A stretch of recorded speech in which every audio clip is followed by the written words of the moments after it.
Hello friends, आप सभी को नमस्कार। मैं हितेश कुमार एक बार फिर से आप सभी का ज्ञानकोश यूट्यूब चैनल में स्वागत करता हूं। आज है 5 अक्टूबर और 5 अक्टूबर से जितनी भी करंट अफेयर्स बनेंगी वो हम आज की वीडियो में चर्चा करेंगे। इस वीडियो का पीडीएफ आप लोग ज्ञानकोश यूट्यूब चैनल के डिस्क्रिप्शन से ले सकते हैं या ज्ञानकोश नाम से ही टेलीग्राम चैनल है और ज्ञानकोश नाम से ही फेसबुक पेज भी है। आप लोग कहीं से भी इसको डाउनलोड कर लीजिएगा। चलिए शुरू करते हैं आज की कुछ महत्वपूर्ण करंट अफेयर्स। पहला प्रश्न, विश्व शिक्षक दिवस कब मनाया जाता है? तो विश्व शिक्षक दिवस जो है वो 5 अक्टूबर को यानी कि आज ही के दिन विश्व शिक्षक दिवस मनाया जाता है। अब जैसे ही शिक्षक दिवस आएगा तो आप लोगों के दिमाग में एक बात जरूर क्लिक करेगी कि ये विश्व शिक्षक दिवस है। आप लोगों ने ये बात समझनी है, ये राष्ट्रीय शिक्षक दिवस नहीं है, क्योंकि राष्ट्रीय शिक्षक दिवस जो है वो पिछले महीने 5 सितंबर को मनाया जा चुका है, लेकिन ये है विश्व वर्ल्ड टीचर्स डे 5 अक्टूबर को मनाया जाता है। और इस दिवस की जो शुरुआत थी वो 1994 में की गई थी। और अगर प्रश्न पूछा जाता है कि 1994 में इस दिवस की शुरुआत जो है वो किसके द्वारा करी गई, तो यूनेस्को द्वारा इसकी शुरुआत की गई थी। अब 2020 की जो विश्व शिक्षक दिवस की थीम क्या है, तो इसकी थीम है young teachers the future of the profession.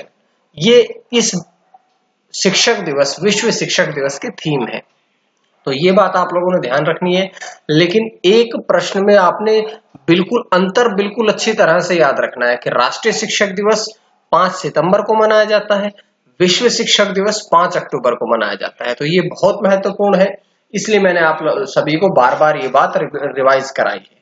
अब हम बढ़ते हैं अगले प्रश्न की तरफ। गिद्धों के लिए उत्तर प्रदेश का पहला गिद्ध संरक्षण केंद्र स्थापित करने की घोषणा की गई है।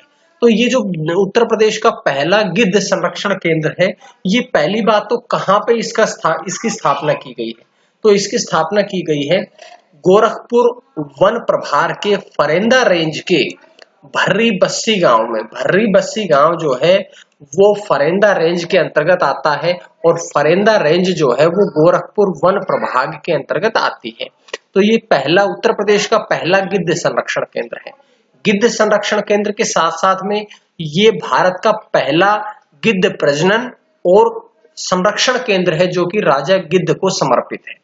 ये पूरी तरह से गिद्धों को समर्पित किया गया है, इस बात को आपने ध्यान रखना। लेकिन ऐसा नहीं है कि हिंदुस्तान में इससे पहले कोई गिद्ध संरक्षण केंद्र नहीं है, इससे पहले भी भारत में गिद्ध संरक्षण केंद्र है, लेकिन ये पूरी तरह से गिद्ध को ही समर्पित है, इस बात को आपने पढ़ना है।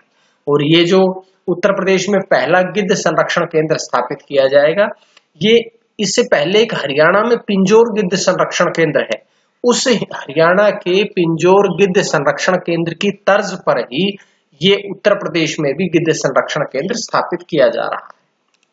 तो अब ये देखिएगा कि ये उत्तर प्रदेश में स्थापित किया जा रहा है। तो अगर उत्तर प्रदेश के बारे में पढ़ ले थोड़ी बातें, क्योंकि प्रश्न एग्जाम में बहुत बार पूछते हैं उत्तर प्रदेश से संबंधित, तो चलिए उत्तर प्रदेश के बारे में हम कुछ बातें पढ़ते हैं। सबसे पहली बात तो यही कि उत्तर प्रदेश की राजधानी कहाँ है, तो उत्तर प्रदेश की राजधानी और सबसे बड़ा जो शहर है वो लखनऊ है। उत्तर प्रदेश की स्थापना की अगर हम बात करें तो 24 जनवरी 1950 को उत्तर प्रदेश की स्थापना हुई थी। उत्तर प्रदेश में जिले कितने हैं? 75 जिले हैं। राज्यपाल कौन है? आनंदीबेन पटेल। और मुख्यमंत्री की अगर हम बात करें तो योगी आदित्यनाथ उत्तर प्रदेश के वर्तमान में मुख्यमंत्री हैं। उप मुख्यमंत्री उत्तर प्रदेश के 2 हैं, पहले केशव प्रसाद मौर्य और दूसरे हैं दिनेश शर्मा, दोनों ही भाजपा पार्टी से संबंध रखते हैं। तो ये जानकारियां थी जो हमने इस प्रश्न के साथ साथ में उत्तर प्रदेश से भी पढ़ी है।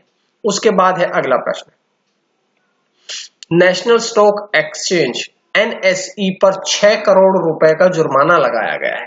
तो ये ध्यान रखिएगा कि एनएसई पर 6 करोड़ रुपए का जुर्माना किसने लगाया है, तो ये लगाया है सेबी। सेबी अर्थात भारतीय प्रतिभूति और विनिमय बोर्ड द्वारा ये जुर्माना लगाया गया है। क्यों लगाया गया है? क्योंकि जो एनएसई है, जो नेशनल स्टॉक एक्सचेंज है, इसने 6 बाजारों में गैर आकस्मिक के लिए पूंजी बाजार का नियामक से अनुमोदन के बिना ही स्टॉक एक्सचेंज व्यवसाय में निवेश कर दिया गया और निवेश करने के कारण ही अब सेबी ने एनएसई अर्थात नेशनल स्टॉक एक्सचेंज पर 6 करोड़ रुपए का जुर्माना लगाया गया है। अब ये देखिए, ये जुर्माना किसने लगाया है? ये लगाया है सेबी के द्वारा। सेबी फुल फॉर्म अभी पढ़ी हमने, भारतीय प्रतिभूति और विनिमय बोर्ड। अब अगर हम इसकी बात करें, सेबी की स्थापना कब हुई थी?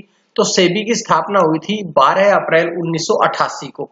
लेकिन सेबी को वैधानिक अधिकार कब प्राप्त हुआ था? तो वह इसकी स्थापना बेशक 12 अप्रैल 1988 को करी गई हो, लेकिन इसे वैधानिक या कानूनी अधिकार जो था वो 30 अप्रैल 1992 को प्राप्त हुआ है।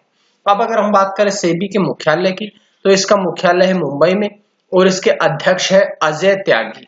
अजय त्यागी वर्तमान में सेबी के अध्यक्ष हैं। तो ये सारी बातें हमने इस प्रश्न से पढ़ी। उसके बाद है अगला प्रश्न,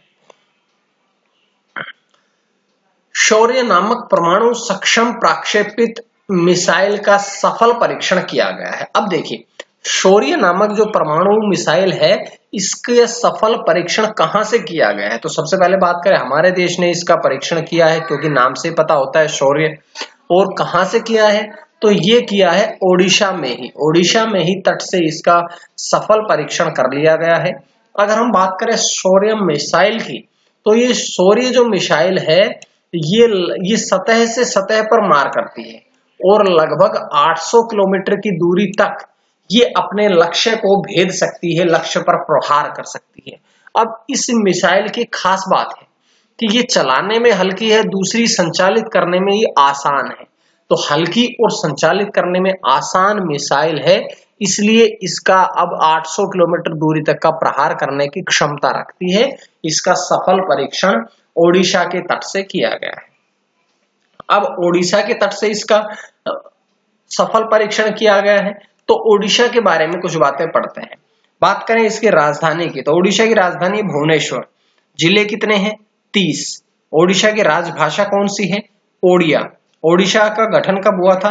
1 अप्रैल 1936 को। वर्तमान में ओडिशा के राज्यपाल कौन है? गणेशी लाल। वर्तमान में ओडिशा के मुख्यमंत्री कौन है? नवीन पटनायक। तो ये पूरी जानकारी जो ओडिशा के बारे में थी वो हमने इस प्रश्न से पढ़ी है। उसके बाद है अगला प्रश्न, साइबर सुरक्षा जागरूकता अभियान शुरू किया गया है। तो साइबर सुरक्षा जागरूकता अभियान जो है ये किसके द्वारा शुरू किया गया है या कहां पर शुरू किया गया है? तो ये शुरू किया गया है असम राज्य में। अब असम राज्य ने असम में एक नया अभियान शुरू किया है जिसका नाम रखा गया है साइबर सुरक्षा जागरूकता अभियान। अब ये जो जागरूकता अभियान है, इसके द्वारा जो नौजवान है, जो युवा है, उन सभी को साइबर धोखाधड़ी, साइबर अपराधों के प्रति जागरूक किया जाएगा। आप लोगों ने बहुत बार देखा होगा कि साइबर से चलते हुए साइबर धोखाधड़ी का अर्थ होता है कि जब आपके अकाउंट से पैसे निकाल लिए जाते हैं, आपके अकाउंट को हैक कर लिया जाता है, या कुछ विनिमय लेन देन होता है पैसों का। इन सब के अपराधों के प्रति लोगों को, नौजवानों को, युवाओं को जागरूक करने के लिए ही साइबर सुरक्षा अभियान शुरू किया गया है। लेकिन अगर हम बात करें इस अभियान का संचालन कौन करेगा, तो इस अभियान का जो संचालन है वो किया जाएगा असम पुलिस और साइबर सुरक्षा विचार मंच, साइबर पीस फाउंडेशन के द्वारा मिलकर के संयुक्त रूप से संयुक्त साइबर सुरक्षा अभियान का संचालन किया जाएगा। उसके बाद है अगला प्रश्न, विदेशी कार्यालय परामर्श का 19वां दौर आयोजित किया गया है। तो ये जो विदेशी कार्यालय परामर्श है, इसका जो ये 19वां दौर है, ये किन किन के बीच में शुरू किया गया है या आयोजित किया गया है? तो ये आयोजित किया गया है भारत और भारत के ही पड़ोसी देश म्यांमार के बीच में ये आयोजित किया गया है। अब जब भी आयोजन होता है तो हमेशा दोनों देशों के प्रतिनिधि इसके बीच में बैठ करके इसका प्रतिनिधित्व करता है देश, भारत देश का प्रतिनिधित्व और म्यांमार देश का प्रतिनिधित्व अलग अलग व्यक्ति करते हैं। अगर हम बात करें इसमें भारत का प्रतिनिधित्व किसने किया, तो भारत का प्रतिनिधित्व किया है विदेश सचिव हर्षवर्धन श्रृंगला ने। और अगर बात करें म्यांमार के प्रतिनिधित्व की, तो म्यांमार के स्थायी सचिव यू सो हान के द्वारा इसका जो है वो प्रतिनिधित्व किया गया है। अब ये भारत और म्यांमार के बीच है, तो म्यांमार और के बारे में थोड़ी बातें पढ़ते हैं। म्यांमार की राजधानी क्या है? नेपिदा। सबसे बड़ा शहर कौन सा है? रंगून। इसकी राजभाषा कौन सी है? बर्मी। यहाँ के राष्ट्रपति का नाम क्या है? You Win Myint. दोबारा से बताता हूं, म्यांमार के जो राष्ट्रपति है वो है यू विन मिंट। तो ये सारी बातें हमने यहां से पढ़ी है। उसके बाद बढ़ते हैं अगले प्रश्न की तरफ। किसान क्रेडिट कार्ड ऋण योजना की शुरुआत की गई है, तो ये किसके द्वारा शुरू किया गया है? तो इसकी शुरुआत की गई है चेन्नई में स्थित है भारतीय बैंक या इंडियन बैंक के द्वारा इसकी शुरुआत की गई है। ये योजना जो है मुख्य रूप से तमिलनाडु के मछुआरों के लिए शुरू की गई है, क्योंकि मछुआरों के लिए ये योजना शुरू की गई है और इस योजना के तहत कम से कम ब्याज पर मछुआरों को 2 लाख रुपए तक का किसान क्रेडिट कार्ड ऋण प्रदान किया जाएगा। अब इस ऋण में क्या होगा कि कम से कम ब्याज दर ली जाएगी और ये इंडियन बैंक द्वारा शुरू किया गया है, भारतीय बैंक द्वारा शुरू किया है। तो अगर हम इसके बारे में कुछ बातें पढ़ें तो सबसे पहले तो बात करेंगे कि इसकी स्थापना कब हुई थी। तो इंडियन बैंक की स्थापना हुई थी 15 अगस्त 1907 को। इसका मुख्यालय कहाँ पे है? चेन्नई में है। वर्तमान में इसके एमडी और सीईओ कौन है, अर्थात इसके मैनेजिंग डायरेक्टर प्रबंध निदेशक कौन है? तो पद्माजा चुंदरू जो हैं वे वर्तमान में इस बैंक की एमडी और सीईओ हैं। तो ये जानकारी हमने इस बैंक के बारे में पढ़ी है। उसके बाद बढ़ते हैं आज के अंतिम प्रश्न की तरफ। विशेष पुनर्वित्त सुविधा की घोषणा की गई है। तो विशेष पुनर्वित्त योजना की शुरुआत किसके द्वारा करी गई है? तो इसकी शुरुआत करी गई है national bank for agriculture and rural development अर्थात नाबार्ड के द्वारा इसकी घोषणा करी गई है। ये योजना जो है इसकी शुरुआत सरकार के जल स्वच्छता और स्वास्थ्य कार्यक्रम का समर्थन करने के लिए की गई है। अब देखिए, इसकी शुरुआत नाबार्ड द्वारा करी गई है। तो नाबार्ड के बारे में भी हम कुछ बातें पढ़ते हैं। नाबार्ड की फुल फॉर्म क्या है? National bank for agriculture and rural development. स्थापना कब हुई थी? तो इसकी स्थापना हुई थी 12 जुलाई 1982 को। इसका मुख्यालय कहाँ पे है? तो इसका मुख्यालय है मुंबई में। और वर्तमान में नाबार्ड के चेयरमैन कौन है?